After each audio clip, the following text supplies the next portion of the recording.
Hello, hello, comment ça va? Est-ce que tu vas bien avant toute chose? Est-ce que tu es ferme dans la foi ou ça chancelle un petit peu, ça tangue un petit peu? Comment va la vie spirituelle et puis la vie familiale? J'espère que cette journée soit une journée bénie pour toi.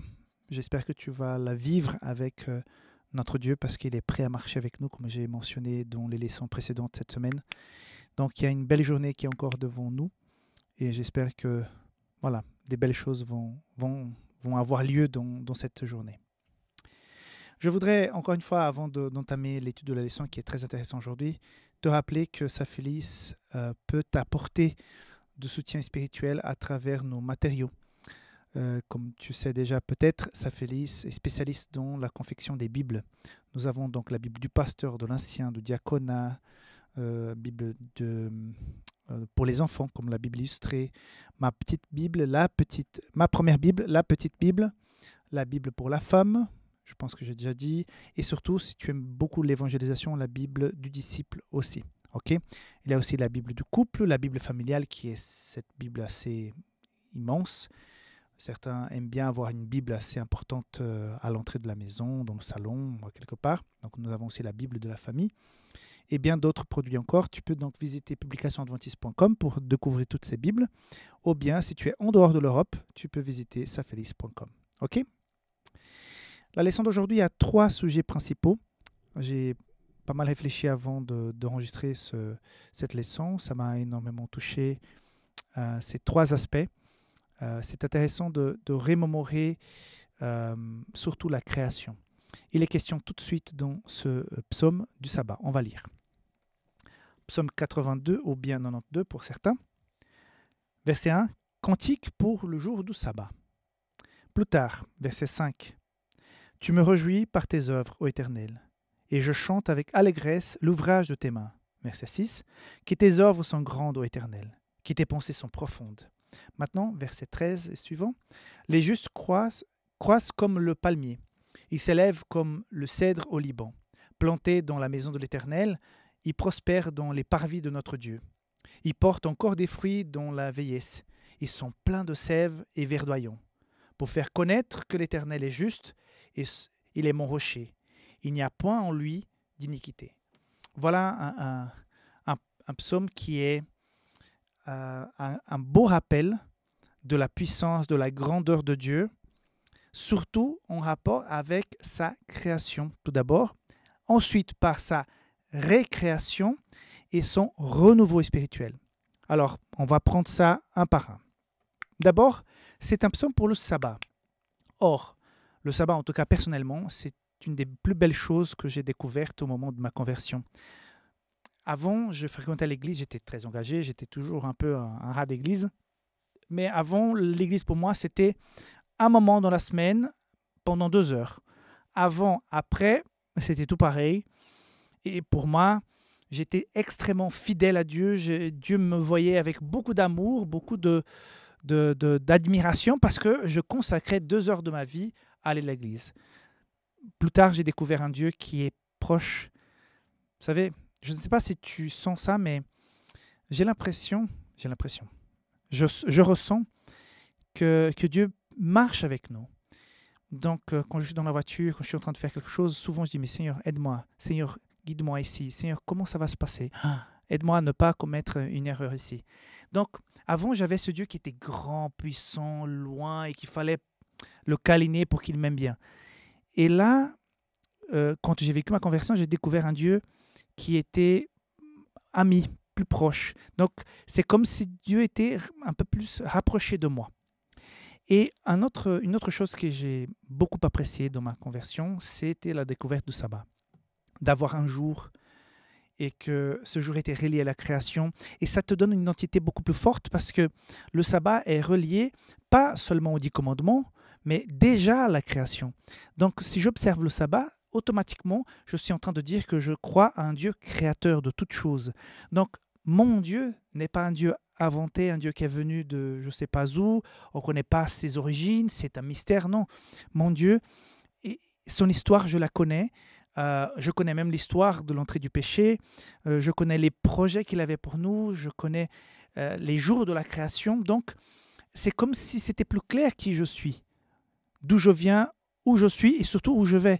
Donc la création, c'est quelque chose de très important. Parfois, on ne fait pas attention, mais d'avoir le Dieu créateur comme notre Dieu, c'est quelque chose qui donne un sens plus complet à la foi. Mais ce Dieu créateur ne s'est pas arrêté là. Le sabbat fait cette connexion avec cette œuvre de création. Mais après, à cause du péché, il va devoir recréer. La recréation se fait par Jésus. C'est lui qui donne l'opportunité à chacun d'entre nous de vivre une récréation. Donc, c'est-à-dire que Dieu, il nous a tant aimés qu'il nous a créés. Il a fait un peu comme les anges. Ok, nous sommes les créatures. Nous ne sommes pas comme les anges, mais nous sommes des créatures merveilleuses. Il nous a tant aimés que même quand nous avons été contaminés par le péché, Dieu qui est tellement grand, puissant, il est devenu comme nous. Vous savez, quand tu as quelqu'un de très important, haut placé, ou avec beaucoup d'argent, et tout à coup, tu fais une image de cette personne comme étant inaccessible. Et finalement, tu découvres que la personne, et ça, nous aimons bien, hein, que la personne reste quand même simple. Même dans le cadre humain, on apprécie ce genre de choses. Alors, Dieu, il a fait beaucoup plus que ça. Dieu est le créateur de toutes choses, le roi de l'univers, pas seulement notre créateur, mais le créateur de toutes les autres créatures qui n'ont pas péché. Et ce Dieu-là, il est venu chez moi. Il a frappé à ma porte et il m'a dit s'il pouvait rentrer pour souper. Il est chez moi. Il est dans mon cœur, il est dans ma maison parce qu'il est venu s'impliquer, mouiller la chemise. Il est venu mourir pour moi, pour me donner la vie éternelle. Ça, c'est la récréation. Donc, nous avons été créés, contaminés, tout était perdu. Jésus vient pour donner cette récréation. Et le troisième élément de cette journée d'aujourd'hui de l'école de sabbat, c'est le renouveau. À la fin, ici, il part de cette... les justes croissent comme le palmier, ils s'élèvent comme un cèdre de Liban, donc un arbre assez puissant, planté dans la maison de l'Éternel, c'est-à-dire proche de Dieu. C'est Dieu qui donne la sève. Ils prospèrent dans les parvis de notre Dieu. Ils portent encore des fruits dans la vieillesse. Ils sont pleins de sève et verdoyants, même quand ils sont vieux. Donc, ça démontre une énergie, une force, parce que le cèdre, il est planté dans les parvis du temple. C'est-à-dire, la personne est proche de ce Dieu qui est venu nous recréer. Ça veut dire quoi ? Ça veut dire que nous avons été créés, nous avons été recréés, rachetés, mais même si nous avons accepté Jésus, même si nous croyons, même si nous sommes engagés, parfois, mes amis, nous passons par des déserts, des sécheresses, parfois les feuilles tombent, ça devient un peu fade, et voilà, on est découragé. Mais souvent dans la Bible, il est question d'huile, il est question de sève, il est question de renouveau. Ce même Dieu qui nous a créés, nous a donné l'occasion de nous récréer. Il nous invite aussi à avoir des moments de renouveau. Même les disciples qui étaient autour de Jésus, qui marchaient avec lui tous les jours, qui étaient là, qui ont écouté Jésus et tout ça, ils ont eu besoin d'un renouveau avec le baptême du Saint-Esprit. Ils étaient avec Jésus, ils marchaient avec Jésus, ils mangeaient avec Jésus, ils se réveillaient avec Jésus, mais ils n'ont pas eu un renouveau tant que le Saint-Esprit ne soit pas venu puissamment sur ces personnes.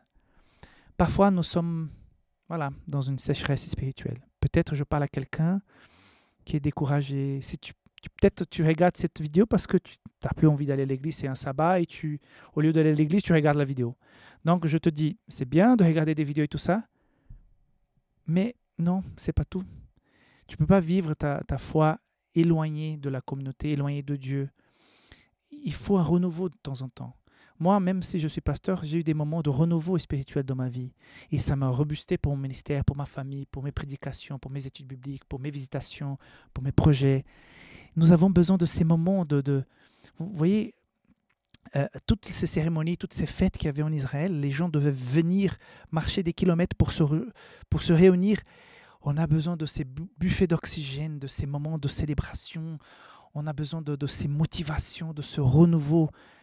Et qu'il est bien de peut-être rencontrer des gens qui vivent ça, qui sont enthousiastes, qui sont encourageants et qui nous donnent envie, quoi. On est inspiré par ces personnes.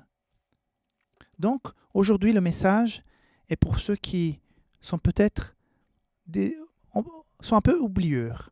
Ils ont oublié qu'ils ont été créés par Dieu, un Dieu magnifique, puissant, plein d'amour. Ils ont été rachetés, recréés par Dieu au travers de Jésus. Ils sont donc prévus pour le salut, si chacun accepte.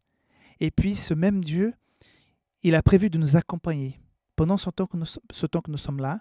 Si parfois il y a une baisse de régime, il y a un découragement, c'est aussi le Dieu qui veut nous replanter dans le parvis, dans le temple, pour qu'on soit de cèdre, bien fort, bien puissant, et même dans la vieillesse, avoir plein de sève et beaucoup de feuilles. Veux-tu vivre un renouveau? Mets en bas dans les commentaires, oui, je veux vivre un renouveau dans ma vie spirituelle. Je suis sûr que si tu cherches Dieu de façon sincère, il répond aux prières, il fait la différence dans la vie de ses enfants. C'est tout le bien que je te souhaite, que Dieu te bénisse abondamment. Sors avec lui, marche avec lui, parle avec lui pendant que tu es dans tes activités. Pense à Dieu, voilà, crée une relation dynamique et quotidienne avec lui. Et tu verras que petit à petit, ce renouveau va faire place dans ton cœur. Que Dieu te garde, sois heureux pendant la journée, au nom de Jésus. Bye bye.